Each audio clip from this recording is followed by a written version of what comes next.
जय श्री राम, जय श्री महाकाल। टाटा मोटर्स के जय श्री राम, जय श्री महाकाल। टाटा पावर के ऊपर ये वीडियो बना रहा हूँ। आप लोगों के इतने सारे कमेंट्स है कि सर टाटा पावर में क्या चल रहा है, हमको समझ ही नहीं आ रहा है। पूरा साल भर हो गया और उसके बाद भी कुछ ज़्यादा मूवमेंट नहीं है। हम क्या करें, क्या समझें, किस तरह से विजन बनाएं। तो उसी के ऊपर एक डिटेल वीडियो आपके सामने है। बट ये ध्यान रखिएगा, ये कोई बाइंग सेलिंग रिकमेंडेशन नहीं है। इसको बाइंग सेलिंग के हिसाब से मत देखिए, इसको प्योरली एजुकेशन पर्पस के हिसाब से देखिए और समझिए कि किस तरह से कंपनीज के ऊपर हम डिसीजन लेते हैं। और जब मैं अपने वीडियोस बनाता हूँ तो उसमें जब मैं रेंज बताता हूँ तो उसका रेंज का इंपॉर्टेंस कितना है उसको ध्यान से समझिएगा। तो जब से ही आप जानते हैं कि जब मैं इस तरह के कोई भी वीडियोस बनाता हूँ तो उसको कुछ चैप्टर्स में डिवाइड करता हूँ। इसको भी मैंने 5 चैप्टर्स में डिवाइड किया है। सबसे पहले हम लोग बात करेंगे कंपनी के फाइनेंशियल्स क्या बोल रहे हैं। सेकेंड हम बात करेंगे कंपनी की न्यूज़, क्योंकि कंपनी में काफ़ी हद तक कुछ अलग तरह की न्यूज़ आई है। थर्ड हम बात करेंगे कंपनी के बिजनेस के बारे में। फोर्थ एक नया सेगमेंट जो हमने चालू किया है that is on mutual funds, उसके ऊपर बात करेंगे। एंड फिफ्थ हम टेक्निकल्स के ऊपर बात करेंगे। लास्ट में मैं आपको ये ज़रूर बताऊंगा कि मैं इसमें इन्वेस्ट कर रहा हूँ या नहीं, राइट। और अगर आप मेरा एक्सक्लूसिव कंटेंट देखना चाहते हैं तो इस वीडियो के नीचे ज्वाइन का बटन है, उसको ज्वाइन कर लीजिए। उसमें मार्केट अपडेट आते हैं, अनफिल्टर्ड डेटा आता है। दूसरी चीज़ वहाँ पर मिड कैप और स्मॉल कैप के ऊपर भी बात आती है। कई कई बार समझ में आ जाता है कि अब मार्केट क्या बिहेव करने वाला है, उसके ऊपर भी डिटेल वहाँ पर बताई जाती है।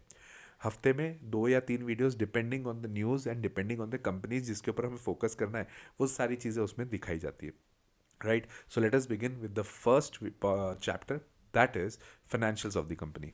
फाइनेंशियल्स की अगर मैं बात करूँ ना तो बहुत ज़्यादा मोटिवेटिंग नहीं है, ठीक है। सितंबर क्वार्टर अभी जब कंप्लीट हुआ था तो उसमें जो इनके रेवेन्यू थे वो 16,400 करोड़ पे थे। उसके पहले अगर सितंबर 24 क्वार्टर से कंपेयर करूँ तो उस समय भी वही थे, मतलब बहुत ज़्यादा ग्रोथ हुई नहीं है। और अगर आप ऐसे सेक्टर में 3-4-5% की भी ग्रोथ नहीं देख रहे हो तो भाई साहब कैसे इन्वेस्टेड रहे हम। तो वो तो दिक्कत वाली बात है। मैं जून क्वार्टर से भी अगर कंपेयर करने जाता हूँ ना तो जून क्वार्टर से सितंबर क्वार्टर में तो सेल्स कम हुई है, ठीक है। वैसे भी ऐसी कंपनियों को हम क्वार्टर ऑन क्वार्टर नहीं देख पाएंगे, हम इसको ईयर ऑन ईयर ही देखना पड़ता है, बट स्टिल सेल्स कम हो रही है। ऑपरेटिंग मार्जिन की बात करें, पहले 20% था सितंबर 24 क्वार्टर में और अब जाके 21% हुआ है। दैट्स गुड, स्टेबल है, वहाँ पे कोई दिक्कत नहीं है। प्रॉफिट आफ्टर टैक्स की बात करूँ तो 1093 करोड़ से बढ़कर 1245 करोड़ पे हुआ है। यहाँ तक सब ठीक है, कोई दिक्कत की बात नहीं है, बट ग्रोथ नहीं है। और अगर आप देखोगे तो टाटा पावर के शेयर में भी ग्रोथ नहीं है। दोनों चीज़ें हुई हैं, ना रेवेन्यू में ग्रोथ आया है ना कि शेयर्स में भी ग्रोथ, शेयर प्राइस में भी ग्रोथ आया।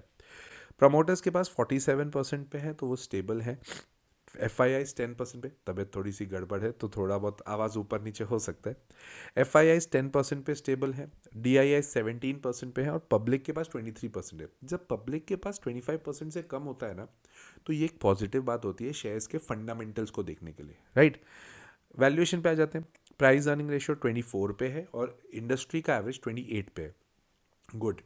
Tata power at this price also valuation wise it is amazing. तो सर फिर अभी तक बढ़ भी तो नहीं रहा, हम कैसे इसमें इन्वेस्ट करें, ये पूरा साल भर हो गया, कोई ज़्यादा मूवमेंट आया नहीं, हम क्या सोच के करें। देखो, पावर सेक्टर में कोई भी सेक्टर, कोई भी कंपनी ले लो, वारी एनर्जीज को छोड़ के बहुत ज़्यादा रिटर्न्स इस साल तुम्हें मिले भी नहीं है। तो हर साल हर सेक्टर नहीं चलता। अभी पावर सेक्टर शांति से रखा हुआ है, 2026 में हो सकता है पावर सेक्टर के ऊपर भी एक अच्छा खासा पॉजिटिव इंटेंट आए, बट वो तभी आएगा अगर बजट में उनको एक अच्छा खासा मूव मिल जाए तो, राइट। तो इसको ध्यान रखिएगा।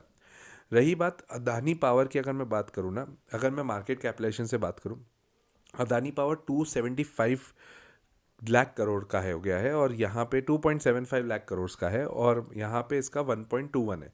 इफेक्टिवली अदानी पावर से आधी कंपनी है ये, ठीक है। अब आ जाते हैं हम इसके न्यूज़ के ऊपर। एल ने अपना स्टेक बढ़ाया है 4.995% से बढ़ाकर 5% पे लेके आए, तो L I C has increase the stake which is good.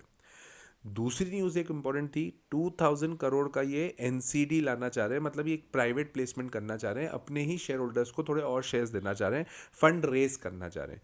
तो अब ये फंड रेज होगा तो आगे ना पीछे जाके इसके फाइनेंशियल्स पे भी रिफ्लेक्ट 100% करेगा, तो this is a positive news. रही बात, अगर मैं देखूं 155.78 करोड़ का ये इनको एक ट्रांसमिशन प्रोजेक्ट भी मिला है। जो मेरा कोर्स है ना लॉजिकल इन्वेस्टर, उसमें एक चैप्टर होता है पावर। उस चैप्टर में हम लोग ये बात करते हैं कि पावर सेक्टर को देखते कैसे हैं। हमारे दिमाग में पावर सेक्टर को देखते क्या आ जाता है, रिन्यूएबल, नॉन रिन्यूएबल, बस इतना ही देखते हैं। बट भाई साहब उसमें power generation, raw material, distribution, transmission, consumption, ये सारे सेगमेंट्स होते हैं। टाटा पावर एकमात्र ऐसी कंपनी है प्राइवेट सेक्टर में जो सब करती है, पावर जनरेशन से लेकर डिस्ट्रीब्यूशन तक सब कुछ करती है। तो ऑटोमेटिकली इनका जो बिजनेस है वो थोड़ा स्टेबल टाइप का बिजनेस है। और उसमें इनको अभी नया प्रोजेक्ट मिला है 155.78 करोड़ का, स्पेसिफिकली ट्रांसमिशन के ऊपर। That's a good point. Let's come to the point of business. अब बिजनेस की बात करें तो largest integrated private power company है ये।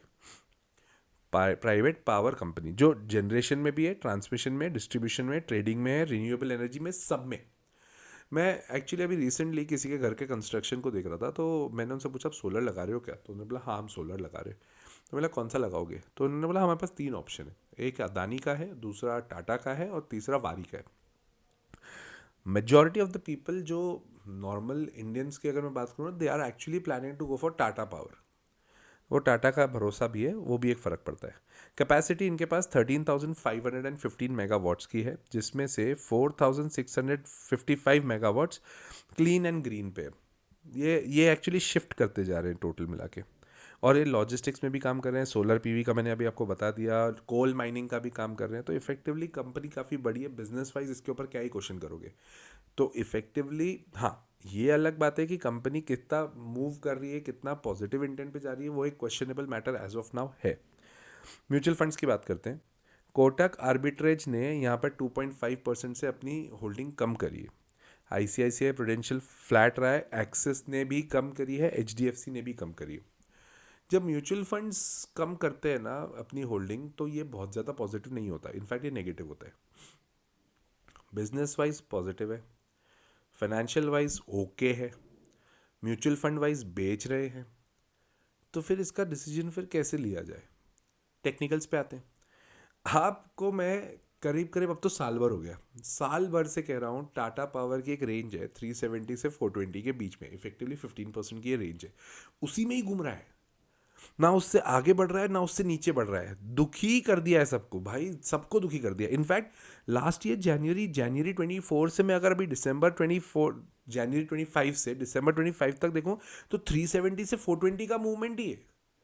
सॉरी, 330 से 410 का मूवमेंट है। मतलब इतना ही मूवमेंट आ रहा है और कोई मूवमेंट आ नहीं रहा इसमें।